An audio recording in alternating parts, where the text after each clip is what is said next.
మనం పోసిన బియ్యం పక్షులకి తిన్నప్పుడు ఆ ఆనందమే వేరు కదా ఫ్రెండ్స్.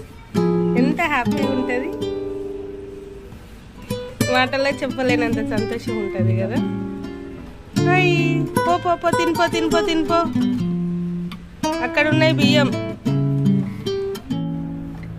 పెద్దలు అంటారు కదా, గోరంత దీపమే కొండంత వెలుగు అని.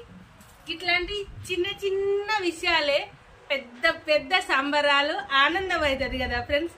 ఇట్లా బియ్యం పోసిన తర్వాత పక్షులు వచ్చి తింటూ ఉంటే ఇట్లా కూర్చుండి వాటిని చూస్తా అంటేనైతే ఆహా సూపర్ అనిపిస్తుంది. నాకైతే మస్తు ఉంటది. నిజమే కదా ఫ్రెండ్స్, మీరేమంటారు?